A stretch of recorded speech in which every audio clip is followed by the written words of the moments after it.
가수가 활동해야 돈을 벌거든요. 그렇죠. 그 얘기는 네. 즉슨 이제 날씨가 따뜻해지는 2분기 4월, 5월, 6월에는 주요 아티스트들 우리가 이제 각 기획사에서 좀 유명하고 돈을 많이 벌어다 줄 것 같은 그런 가수들의 활동이 이제 4월부터 계속 이어집니다. 그렇기 때문에 그동안은 사실 뭐 활동도 없었고 붙을 만한 실적도 없어서 역사적 하단에만 머물러 있었지만 이제부터 이제 2분기 실적이 나오는 4월부터는 이벤트도 좀 많아지고요. 최근에 또 신인들도 많이 데뷔했습니다. 신인들 성과도 꽤 좋거든요. 그런 것들이 같이 결합돼서 이제 2분기부터는 그러니까 이제 4월부터는 조금 엔터에서도 좋은 이벤트들이 많이 해서 반등 타이밍이 이제 좀 오지 않았나. 이제 섹터에 대한 얘기를 좀 해보도록 할까요? 엔터에 대한 얘기 지금부터는 한번 나눠보도록 하겠습니다. 유진투자증권 리서치센터의 이현지 연구원 나와 계십니다. 어서 오세요. 안녕하세요. 안녕하십니까. 오랜만에 봬요. 네. 자, 엔터에 대한 얘기를 좀 해보려고 합니다. 최근에 시장 보면 뭐 반도체가 주도하고 그쵸. 몇 가지 업종이 주도하는 건 알고 있는데 그래도 보면은 순환매가 어느 정도는 돌거든요. 근데 엔터는 돌 듯하다가 또 네, 좀 좀 실망을 힘들죠. 주고, 네, 힘든 좀 모습을 맞습니다. 그래도 보입니다. 전반적으로는 어떻게 좀 평가하고 계신지 궁금해요. 근데 사실 네. 엔터가 올해 1분기, 그러니까 1, 2, 3월에 그렇게 뭐 가수들 활동이 많지가 않았어요. 네.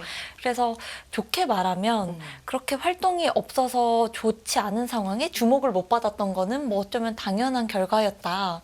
왜냐면 좋았는데 주목을 못 받으면 좀 안타깝잖아요. 그런데 뭐 그렇게까지 활동이 많지 않았기 때문에 약간 바닥을 다지는 시기. 였다라고 좀 평가를 하고요. 이제 많이들 물어보시는 게 근데 엔터가 이제 밸류에이션 자체가 작년 대비 올해가 많이 내려왔음에도 그러게요. 역사적 하단인데도 네.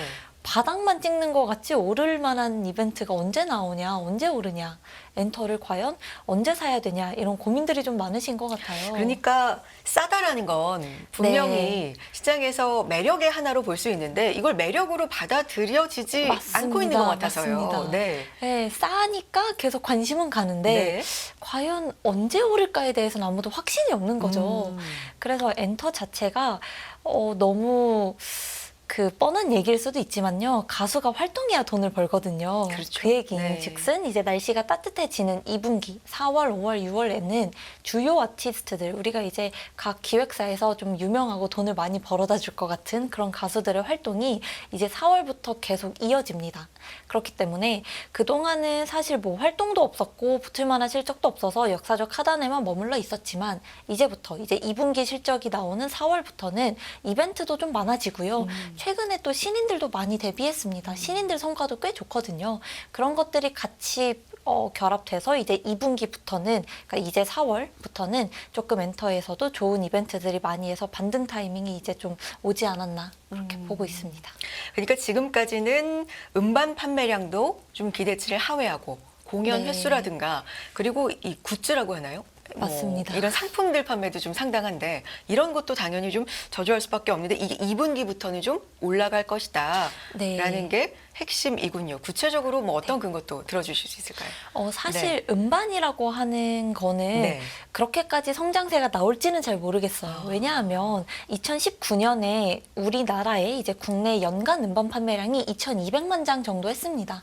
2018년도 2,000만 장 정도였으니까 뭐 그렇게 성장이 있는 시장은 아니었죠. 근데 2023년도에 음반 판매량이 1억 1,000만 장을 기록합니다.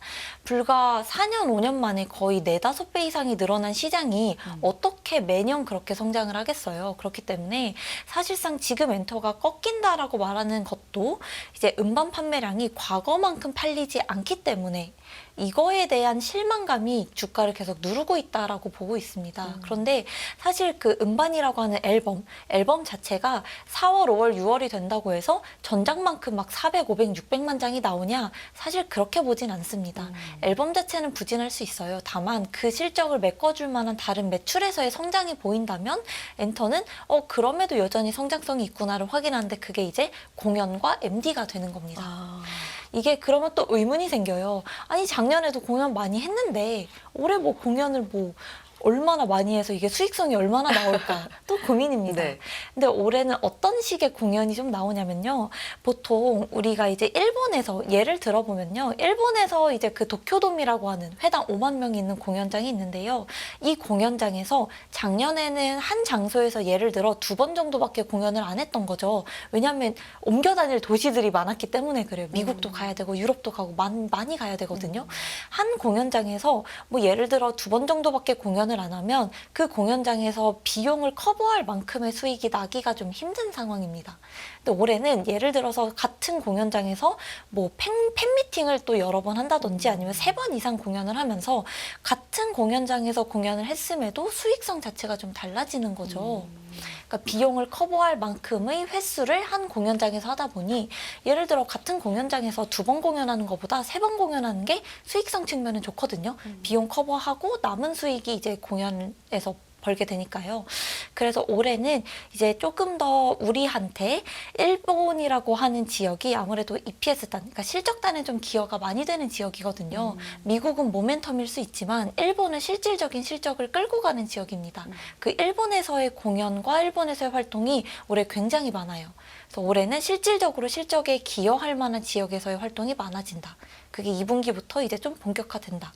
라는 게 좀 포인트입니다. 어떤 아티스트들 지금 예정이 되어 있는 거예요? 굉장히 많은데요. 네. 뭐 우선 하이브부터 말씀을 드리면 투모로우바이투게더라고 하는 이제 방탄 동생 그룹으로 좀 데뷔를 네. 유명하게 했었는데요. 그 투모로우바이투게더도 이미 컴백을 했고요. 이미 4월 첫날에 컴백을 했고 좀 아실만한 좀 익숙한 가수라고 하면 이제 뉴진스도 5월에 컴백을 하고 뉴진스 같은 경우는 성과가 굉장히 대단한 게 이제 데뷔한 지 1년 반 정도밖에 되지 않았거든요. 그런데 일본에서 도쿄돔 5만 명 규모의 공연장에서 팬미팅을 처음으로 진행합니다. 이 정도는 처음으로 일본에 진출을 하는데 5만 명 규모의 도쿄돔에 간다는 것부터가 굉장한 인기가 있다라는 걸 표현하는 거고 콘서트도 아니고 팬미팅을 심지어 도쿄돔에서 한다라는 거는 웬만한 뭐 트와이스라든지 아니면 뭐 방탄소년단, 세븐틴 정도의 인기를 일본에서 얻고 있다라고 좀 보시면 되겠고요. 네.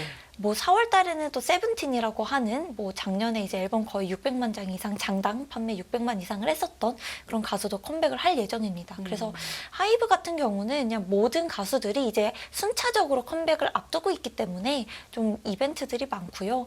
하이브만 그런 건 아니고요. 이제 또 뭐 SM에서도 4월에 라이즈라고 하는 또 가장 최근에 핫했던 신인이 또 컴백을 할 예정이고 5월에 또 에스파 컴백도 예정이 되어 있고요. 뭐 YG 같은 경우도 4월에 이미 그 베이비몬스터라고 하는 신인 걸그룹 사실 이미 프리 데뷔는 했습니다만 실질적인 데뷔를 이번에 또 4월 첫날에 또 했고요. 뭐 JYP 같은 경우도 이제 아마도 한 5월이나 6월 정도에 스트레이키즈 장당 판매 600만 장 이상을 했었던 그런 그룹이 또 컴백을 앞두고 있어서 그러니까 4월부터는 모든 엔터사들에서 이제 모든 가수들이 이제 본격적으로 활동이 시작된다. 라고 보시면 되겠습니다. 결국에는 요약해 보면 활동이 활발해질 거고 컴백을 하고 데뷔를 하는 이런 그룹들이 맞습니다. 실질적으로 작년에 비해서 좀 돈을 벌 수 있는 소위 네. 그런 일본 뭐 도쿄돔 공연이라든가 그걸 한 곳에서 수익성을 낼 수 있게 네, 할 수 있는 게 좀 더 많아진다. 그래서 긍정적이다. 이제 라는 말씀이시고요. 공연과 MD 이제 판매 쪽을 말씀해 주셨는데 그러면 음반 쪽은 좀 기대를 하면 안 되는 거예요. 이게 엔터 이제 투자하시는 분들은 초동 판매 라고 하죠. 맞습니다. 이런 거에 상당히 좀 많이 네, 맞아요, 구체적으로 맞아요. 따지시는데 초동이라고 하면 앨범 판매일 기준으로 일주일간의 이제 맞습니다. 초반에 이제 맞습니다. 앨범 구매인데 이게 과거에 비해서 조금 이 영향력이 약해졌다라는 말도 있어요. 이유가 있을까요? 사실 여전히 초동이라고 하는 판매는 뭐 중요하긴 합니다. 뭐 일주일 동안 얼마나 팬덤이 이 가수의 앨범을 샀냐를 나타내는 지표이기 때문에. 근데 사실 작년 6월부터 이제 중국에서 한국에서 중국으로 수출하는 실물 앨범의 수출 금액이 YOY로 98, 99% 이상 빠졌습니다. 굉장히 많이 빠졌네요. 네, 거의 역성장을 작년 네. 6월부터 10월까지 5개월 동안 거의 98, 99% 역성장을 하면서 수출 데이터가 굉장히 안 좋았어요. 그러기 시작하면서 작년 6월부터 엔터사사 주가도 같이 꺾이기 시작을 했습니다. 그래서 이제 엔터에서 앨범이 중요한 매출원이기는 합니다만 그렇죠. 그 전까지만 하더라도 저희들도 사실 팬데믹 기간 동안은 공연을 못했잖아요. 그러다 보니 앨범이라고 하는 게 매출에서 차지하는 비중이 적게는 35에서 많게는 55%까지 가다 보니 이 절반 이상 차지하는 매출원이 줄어들고 있네? 그럼 엔터에서 매출을 끌고 갈 만한 매출원이 뭐가 있지? 라고 생각이 미치는 거죠. 실질적으로 데이터도 중국에서 빠졌고요. 그러면서 이 초동이라고 하는 숫자 자체가 모든 가수들이 전작 대비 새로 내는 앨범들이 적게는 뭐 10%에서 많게는 50% 이상 빠졌습니다. 실질적으로 타격이 있었어요. 그래서 이 작년 6월부터 12월까지 하반기 동안 앨범을 냈었던 가수들 중에 초동이 빠지지 않고 버텼던 가수가 두 팀이 있습니다. 네. 하나가 세븐틴이고요. 아. 다른 하나가 이제 CJENM 밑에 있는 제로베이스원이라는 그룹입니다. 그렇다 보니 이 그룹들의 컴백이 과연 다음 앨범에도 이어갈 수 있을까? 중국에서 타격이 있었음에도 다음 컴백 때 과연 그 이상이 나올 수 있을까에 대한 기대감은 여전히 있는 상황이고요. 네. 다만 그 외의 아티스트들은 초동에서 숫자가 많이 빠졌기 때문에 앨범이 나오는 게 과거에는 이제 기대를 했었지만 이제는 걱정이 되는 거죠. 얼마나 빠졌을까? 그래서 최근에 엔터들이 이렇게 이렇다 할 흐름을 보이지 못하는 것, 그리고 이제 어제는 올랐는데 오늘은 또 빠져요. 네. 또 빠지면 또 다음날 올라요. 이렇게 추세가 좀 없어요. 오르고 내리고 오르고 내리고 하는 게 초동이라고 하는 일주일 동안의 판매량이 전작보다 1일차 판매량이 더 잘 팔렸어요. 그럼 올라요. 근데 다시 2일차에 뭐야 아니야 원래 수준으로 돌아왔냐면 빠져요. 그래서 아티스트 컴백이 중요하긴 합니다만 이 앨범이라고 하는 게 아직까지는 기대감이 그렇게까지 내려와 있진 않은 상황이라서 4월 한 달 동안은 좀 오르고 내림세는 있지 않을까 싶어요. 컴백에 따라서 잘 나오면 오르고 아니면 빠지고. 근데 이제 말씀 중에 중국에서 90% 이상이면 이게 좀 숫자가 크잖아요. 네. 특별한 이유가 있는 거예요? 근데 되게 놀라운 네. 게요. 작년 6월부터 10월까지는 계속 빠졌다가 11월에는 2022년 수준을 회복을 했고 2023년 12월에는 820만 달러, 그러니까 2023년 중에 역대 두 번째로 수출을 굉장히 많이 했습니다. 그러니까 다시 보면 6월부터 10월까지 의도적으로 숫자가 눌러져 있다라는 걸 보실 거예요. 데이터상으로 보시면. 네. 그러면 이 기간 동안에 왜 갑자기 네. 중국에서 이렇게 안 팔렸을까 생각했을 때 사실 뭐 2017년부터 한알령 이슈가 있기 때문에 공식적인 내용은 저희도 네. 확인할 수 없겠습니다만 추측해보기로는 중국 정부에서 의도적으로 그 기간 동안 한국 앨범에 대한 혹은 한국 수출에 대한 뭔가를 데이터를 좀 이렇게 누르지 않았나라는 추측을 해봅니다. 이게 2021년도에 이제 블랙핑크 리사라는 네. 멤버가 혼자 솔로 앨범을 냈었어요. 근데 그 해에 21년 3월이었던 것 같아요. 제 기억에. 불핑 이제 로제라는 멤버가 혼자 앨범을 냈을 때 60만 장을 팔았거든요. 근데 그 시기에 60만 장은 트와이스가 다 같이 한 3, 40만 장 팔던 시기였어요. 그러니까 혼자 60만 장 판 거 네. 되게 많이 판 거거든요. 그러다 보니 이제 리사는 중국에서 앨범을 많이 사줄 멤버다 보니 중국에서 인기가 많으니까 혼자 앨범을 내면 100만 장 이상 거뜬히 팔리겠다라는 기대가 있었어요. 그런데 그 시기에 중국에서 그 중국의 이제 어린 소년들이 네. 이제 한국 가수들 앨범을 사기 위해서 굶어가면서 일을 한다라는 기사를 보고 인당 한 장만 구매하라고 수량 제한을 뒀었어요. 의도적으로. 그러면서 100만 장까지 가기는커녕 76만 장 정도에 그쳤습니다. 판매가. 일시적으로 중국 정부에서 압력이 있어서 판매량이 살짝 꺾였는데 22년도에 다시 회복을 했거든요. 지금 그 양상이 비슷해요. 네. 그래서 사실 지금 24년 2월 데이터를 보면 중국 수출이 또 많이 빠지긴 했습니다. 아마 이때는 뭐 중국에서 의도적으로 눌렀던 것도 있겠지만 앨범에 대한 수요가 팬들이 이제는 앨범이 아니라 공연이나 MD로 넘어가면서 앨범보다는 다른 쪽에서의 매출원이 옮겨지는데 사실 공연을 지금 한 게 없잖아요. 네. 그래서 우리가 확인을 못하는 거라고 생각을 하거든요. 그래서 중국에서의 앨범 빠졌던 게 큰 이슈였지만 이제는 뭐 그렇게까지 큰 이슈는 아니다. 그리고 음반에서의 성장이 뭐 역성장을 할 수도 있겠습니다만 가수들이 그만큼 활동이 더 많아졌어요. 그 얘기인즉슨 작년에 뭐 한 번 활동해서 500만 장을 팔았다면 올해는 두 번 활동해서 장당 300만 장만 팔아도 600만 장이니까 합산으로 늘거든요. 그래서 앨범 자체적으로는 연간으로 봤을 때 역성장하지는 않을 것이다. 그렇게 봅니다. 그런 이슈도 있지 않습니까? 이 초동 기간에 앨범을 좀 대량으로 예, 팬들이 미리 사서 맞아요, 그렇죠. 맞아요. 뭐 전문 용어는 아니겠습니다만 맞습니다, 땡겨쓰기라고 뭐. 네, 예. 표현도 하던데 그렇게 사서 팬 사인회 같은 때 이제 푸는 그런 예. 방식도 사실 좀 제동이 걸렸다고 하는데 이것도 영향이 있어요? 네, 그것도 분명히 영향이 있습니다. 네. 아무래도 여태까지 가수들이 뭐 모든 가수가 그랬는지는 모르겠습니다만 팬사인회 물량을 미리 초동 기간에 땡겨 잡아서 초동 물량을 좀 뻥튀기 했었던 그런 게 약간 많이 있었어요. 관습적으로 굉장히 많은 가수들이 해왔었는데 이거를 이제 올해 1월부터 JYP에서는 땡겨 잡는 물량을 반영하지 않겠다. 우리는 실질적으로 판매된 것만 반영하겠다라는 식으로 정책을 좀 변경을 했어요. 그러면서 이제 1월 달에 이치와 엠믹스라는 가수가 연쇄적으로 좀 타격을 받았죠. 실질적으로 앨범이 이렇게까지 안 팔린다고 이렇게 봤었던 거죠. 그래서 분명히 중국발 이슈도 있지만 팬사인회 물량을 땡겨 잡는 걸 없애면서 앨범이 더 안 팔리게 된 것도 분명히 있습니다. 네. 네. 어떻게 보면 시장을 좀 더 건전하게, 맞습니다. 건강하게 만드는 건데 어쨌든 숫자로는 예, 타격이 과도기 있기 구간이다라고 때문에 보셔야겠습니다. 과도기다. 좀 이렇게 보면 되겠군요. 외신에서 좀 이런 얘기가 있습니다. 블룸버그 보도였는데 K-팝을 믿고 한국 엔터주에 투자하는 것에 대한 좀 위험. 최근에 뭐 예를 들면 개인 아티스트의 사생활이든 이런 걸로 좀 흔들리는 맞습니다. 이런 걸 가지고도 리스크를 좀 제기를 하기도 했어요. 이것도 투심에 좀 영향이 있을까요? 사실 생각해보면 네. 우리 모두 다 이제 같은 사람이잖아요. 뭐 사람끼리 만난다는데 이게 그렇게까지 할 내용인가라고 좀 너무 뻑뻑하지 않나 생각하면서도 한국의 이 엔터 문화는 좀 다릅니다. 한국에서는 아이돌이라고 얘기를 하잖아요. 뭐 미국이나 다른 데서는 이제 아티스트라고 얘기를 하고요. 아이돌이란 것 자체가 단어가 약간 뭔가를 숭배하는 이런 느낌의 단어이기 때문에 한국에서의 이 아이돌 문화는 아무래도 팬덤이 가수와 굉장히 끈끈한 유대관계, 아티스트로서 존경을 넘어서 굉장히 끈끈한 관계를 유지하고 있어요. 그렇기 때문에 유일하게 전 세계적으로 앨범이라는 거를 요새 듣지 않음에도 앨범이 많이 팔리는 시장이 한국, 일본일 수밖에 없는 게 약간 아티스트와 팬덤의 문화 자체가 다르기 때문이거든요.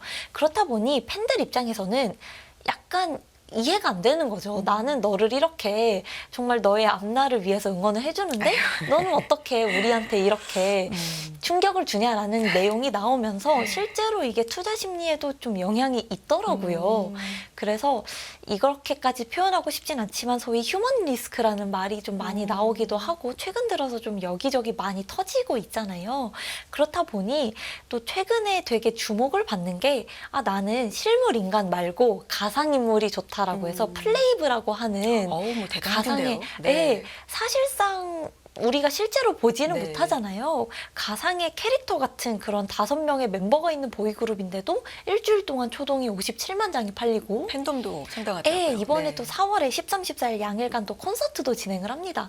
뭐 이미 응원봉도 거의 49,000원 되게 비싸고요. 그러니까 이런 식으로 엔터 자체가 이제는 좀 더 다양한 방식으로 변화하고 있고요. 사실 휴먼 리스크라 표현하기는 그렇지만 이제 그만큼 또 열심히 활동을 할 거기 때문에 네. 네. 알겠습니다. 그럼 세부적으로 짧게나마 실적 체크 포인트도 좀 볼까요? 하이브 아까 뭐 뉴진스 컴백 말씀도 해주시고 했는데 실적 체크 포인트 뭐가 있을까요? 1분기. 사실 1분기는 하이브가 실적이 안 좋습니다. 네. 그럴 수밖에 없는 게요. 작년 1분기에는 활동이 많았어요. 뭐 투바투, 세븐틴 이제 유닛인 부석순, 뭐 뉴진스 활동이 많았는데 올해 1분기는 활동이 많지 않았어요. 르세라핌 정도가 네. 있었고 그리고 이제 투어스랑 라일릿이라고 하는 신인의 데뷔도 있었습니다. 사실상 신인이 데뷔하면 비용이 많이 들어요. 거의 요새는 뭐 데뷔 비용으로 한 100억 정도를 투입을 투자 하기 비용으로. 때문에 1분기는 매출 대비 비용이 많았기 때문에 하이브는 1분기는 실적에 대한 기대감은 조금 내려놓으셔야 할 것 같고요. 이걸 다시 얘기를 하면 그만큼 1분기에 나와야 하는 가수들이 2분기로 활동이 밀렸기 때문에 1분기와 2분기의 실적 갭이 굉장히 큽니다. 다시 말해서 1분기는 실적상 바닥을 찍는 시기, 안 좋지만 바닥을 찍는 구간이다라고 생각하시면 1분기 실적을 좀 바닥으로 투자 방향을 좀 잡는 데 도움이 되지 않을까 싶습니다. JYP 엔터는 어떻습니까? JYP가요, 1분기 활동은 많았어요. 뭐 엠믹스 있지, 뭐 트와이스 굉장히 활동이 많았는데요. 작년 4분기에 일본에서 공연을 많이 했습니다. 이제 모객 기준으로는 거의 80만 명 정도가 반영이 돼야 되는데 그 실적이 이연됐어요. 그래서 만약에 4분기에 반영돼야 되는 그 일본 실적이 1분기에 다 반영이 될 경우에 작년 1분기 대비 YOY로 순성장이 나올 수 있고요. 만약에 이 실적이 1, 2분기에 나눠서 반영이 되게 될 경우 뭐 작년 1분기랑 비슷하거나 소폭 역성장하는 그런 실적이 나오지 않을까 싶습니다. SM도 보죠. SM은요, 1분기가 생각보다 괜찮아요. 그래요? 왜냐하면 작년 1분기 생각해 보시면 작년 2월에 되게 골치 아팠잖아요. SM 지분 누가 가져가냐, 공개 매수 뭐 그랬어요. 매일매일 네. 정말 힘든 시기였잖아요. 그렇기 때문에 활동들이 많이 없었어요. 작년 1분기에 가수들이. 그래서 기저가 좀 낮습니다. 근데 올해 1분기는 그래도 SM의 이제 단점이자 장점인 게 약간 쫌쫌다리로 붙을 만한 가수들이 많아요. 예를 들어서 뭐 샤인이라고 하더라도 언제적 가수야라고 하지만 개개인으로 활동을 했을 때 앨범이 그래도 합산으로 보면은 그냥 한 팀이 컴백했을 때랑 비슷한 수준이 나오거든요. 그래서 이번 1월 달엔 네. 1분기에는 뭐 SM에서는 이제 쫌쫌다리로 활동들 많았고 3월 마지막에는 이제 NCT 드림이라고 하는 또 돈 버는 가수가 활동이 있었기 때문에 실적상에서 SM은 YOY로 성장이 나온다. YG 엔터는 또 블랙핑크 예, 그쵸. 뭐 큰 이슈가 또 있었기 때문에 맞습니다. 어떻습니까, 실적? 사실 작년 1, 2분기에 이제 블핑이 공연을 굉장히 네. 크게 돌면서 실적이 정말 좋았어요. 뭐 210만 명 규모의 공연을 하다 보니 근데 이제 올해 1분기에는 이렇다 할 활동이 딱히 없었죠. 블랙핑크뿐만이 아니고 그 트레저라고 하는 가수의 투어 정도밖에 없었기 때문에 사실상 1분기 실적은 그렇게 좋진 않습니다. 다만 이제 YG도 4월에 베이비몬스터라고 하는 또 신인이 또 데뷔를 했기 때문에 모멘텀은 좀 남아있는 상황이다 라고 보시면 되겠습니다.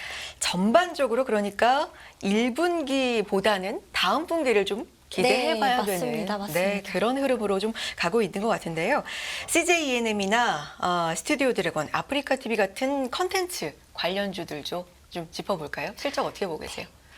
최근에 이제 네. 티빙에서 네. 야구 중계를 맞아요. 이게 참 반응이 안 좋더라고요. 이렇게 중계를 해야 되나. 그런데 CJ ENM은 사실 1분기는 실적이 뭐 그렇게 좋진 않습니다. 왜냐하면 광고 시장이 아직 돌아오지 못했기 때문인데요. 스튜디오 드래곤은 또 반면 1분기 실적이 생각보다 좋습니다. 그래요. 광고 시장이 안 좋아서 편성은 안 좋습니다만 판매를 잘했어요. 그래서 이제 CJ ENM 같은 경우는 광고가 안 좋아서 실적이 안 좋기도 하고 그리고 이제 티빙이라고 하는 플랫폼이 1분기에 뭐 이렇다 할 뭐 콘텐츠가 크게 없었기 때문에 뭐 티빙에서의 실적도 크게 개선된 부분이 없기도 하고요. 뭐 피프스 시즌이라고 하는 미국 드라마 제작사 여기가 이번에 작품을 납품을 기존에 예상했었던 것보다는 이제 조금 적게 납품을 합니다. 그래서 그냥 전반적으로 이제 CJ ENM 같은 회사는 그렇게까지 1분기가 실적이 좋진 않습니다만 앞에서 말씀드렸었던 이제 티빙이라고 하는 플랫폼이 5월부터 그 야구가 유료로 네네. 전환이 되거든요. 그러면서 이제 붙을 만한 수익이 많기 때문에 ENM 역시도 엔터랑 비슷하게 1분기 실적 바닥을 보고 2분기부터 좀 좋아지는 그림이라 보시면 되겠고요. ENM은 안 좋은데 스튜디오 드래곤은 왜 좋냐라고 한다면 이번에 1분기에 작품이 한 5개 정도가 방영이 됐어요. 네. 그런데 모든 작품이 동시 방영이 됐습니다. 그래서 편성은 힘들지만 판매단에서 굉장히 잘 팔렸습니다. 그래서 스튜디오 드래곤은 1분기 실적이 그리고 또 최근에 뭐 눈물의 여왕이라든지 네네. 이런 드라마 너무 잘 되고 있기 때문에 1분기가 실적이 생각보다 괜찮게 잘 나온다. 그래서 둘이 이제 비슷한 결이지만 실적의 분위기는 좀 다르고요. 아프리카 TV 같은 경우는 이제 최근에 사명을 좀 변경을 했습니다. 글로벌 진출을 위해서 변경을 했는데 사실 여기도 마찬가지로 광고에 영향을 받기 때문에 광고는 안 좋습니다. 다만 이제 플랫폼, 그러니까 우리가 별풍선이라고 하죠. 그 플랫폼 매출은 굉장히 좋아요. 그리고 이제 그 트위치에서 이적해 온 중간급 스트리머들이 꽤 자리를 잘 잡고 있기 때문에 플랫폼 단에서는 실적이 좀 좋은 편이다. 그래서 광고가 있는 회사들은 1분기가 좀 전반적으로 분위기는 좋지 않다라고 보시면 되겠습니다. 알겠습니다. 여기까지 듣도록 하죠. 유진투자증권 리서치센터의 이현지 연구원 함께했습니다. 감사합니다.